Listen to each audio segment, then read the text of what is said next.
In Egyptian mythology, Ptah, spelled Ptah, was the Egyptian god of artisans and craftspeople, and was always most revered for his own creative efforts.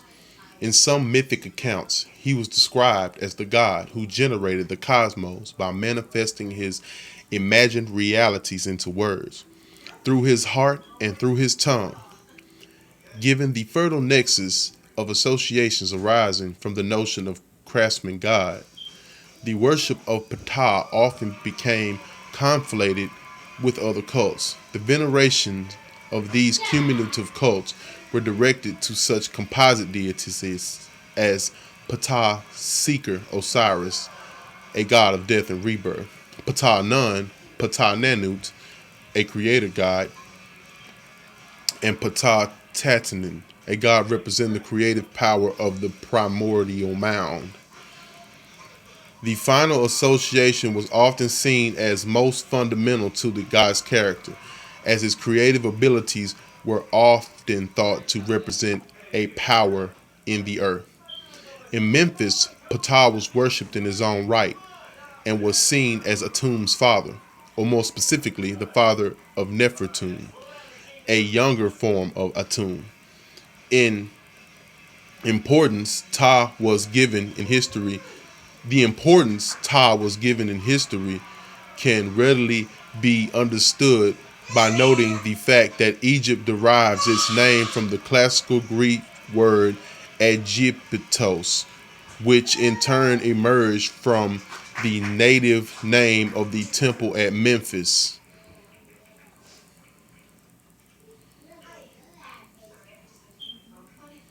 Ptah's original name in ancient Egyptian is reconstructed to have been pronounced as Ptah, based on the occurrence of his name in hieroglyphics, surviving into Coptic as Ptah, just as it is now written in English. The name was also borrowed early onto Greek as Ptah. The meaning of his name, which can be translated as the opener, is somewhat ambiguous, though it may be related to the opening of the mouth ritual that was often credited to him. However, it should be noted that the only uses of the verb in Egyptian texts place this opening in a very particular context, as represented by the verbs to engrave, to carve, to chisel, a usage that is also paralleled in Hebrew. In this way, the God's name echoes his association with crafting and creation. We can stop reading for just a second. I just want to clarify that because they said that it was kind of ambiguous. I don't think it was ambiguous at all. I mean, it's stated in the article that his thoughts, he created things by making his thoughts come into words. So the opening is his mouth opening and bringing things into existence. So the opener, he's the beginning. Ptah is the quantum creator God. All right. As an Egyptian deity, Ptah belonged to a complex religious, mythological, and cosmological belief system developed in the Nile River basin from earliest prehistory to 525 BCE. Indeed, it was during this relatively late period in Egyptian cultural development, a time when they first felt their beliefs threatened by foreigners, that many of their myths, legends, and religious beliefs were recorded. Excuse me, I didn't mean to belch.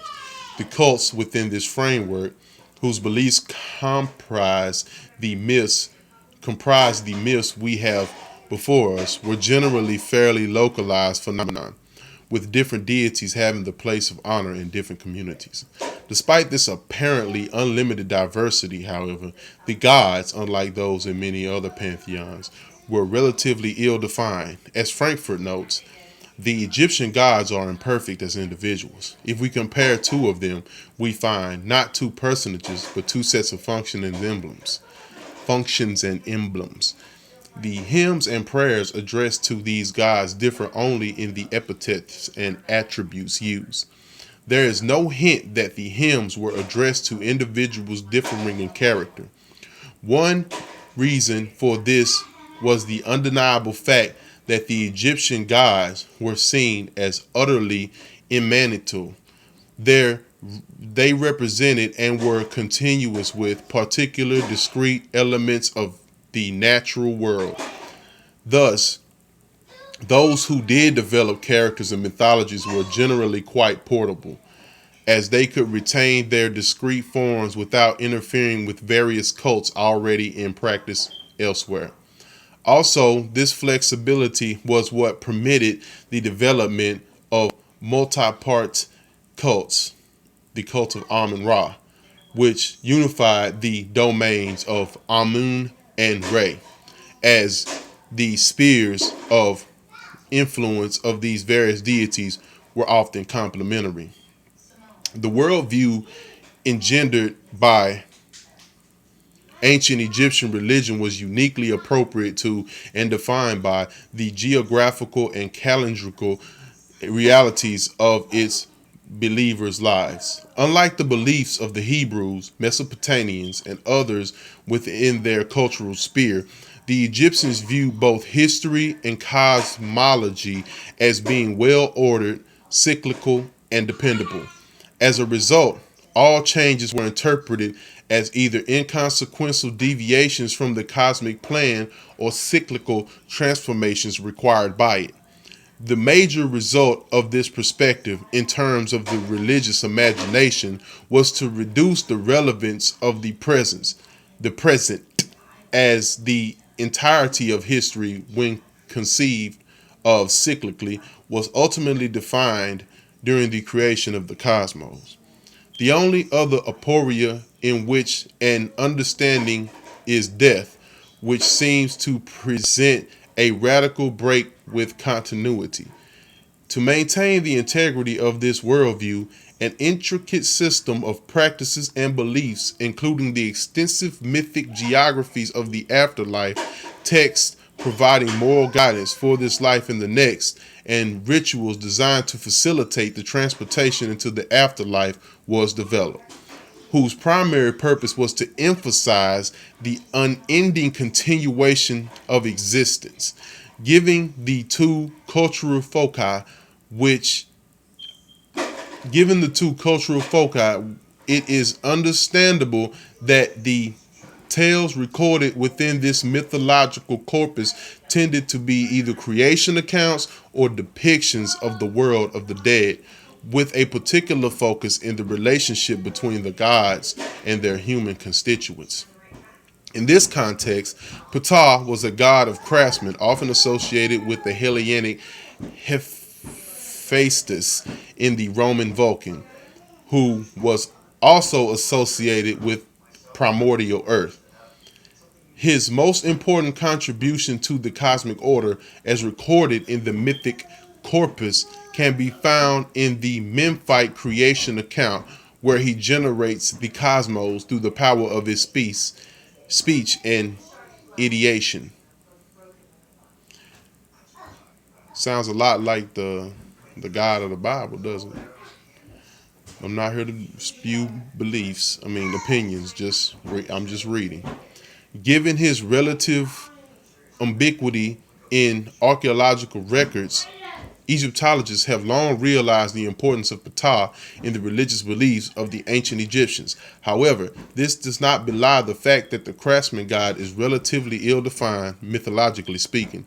His paucity of references and the disjunction between this fact and the archaeological record implies one of several possibilities: that the god was relatively later in incorporation into the pantheon, that it was caused by a lack of function in the mortuary sphere, or it was motivated by a desire on the part of the Heliopoean theologians to minimize the position of the Memphite deity, as those scribes were the source of the vast majority of extant mythological and theological writings.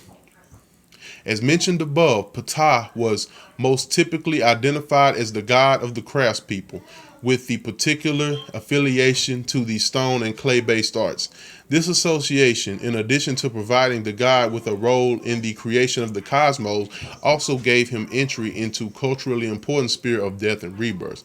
Specifically, Ptah, as craftsman, came to understand that as the creator of the new bodies, which would be inhabited by the individuals of the next life.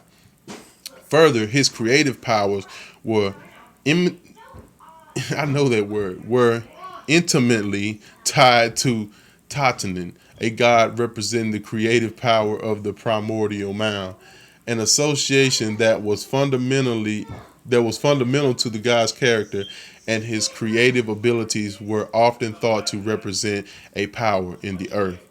Given his association with creation and rebirth, Ptah also came to be included in the Ptah Secret Osiris triad, a mysterious god who united with himself the attributes of Seeker, the god of metamorphosis, and those of Ptah, the architect and builder of the material world, and Osiris, the giver of everlasting life.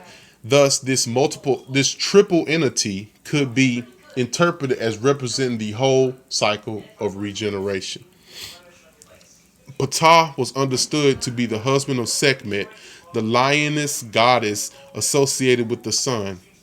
With his consort, he sired father Nefertum, the young Atum, and Imhotep, an Egyptian culture hero who was later apotheosized. Ptah was also seen as the progenitor of the Pat-a-Koi, a race of dwarfs craftsmen.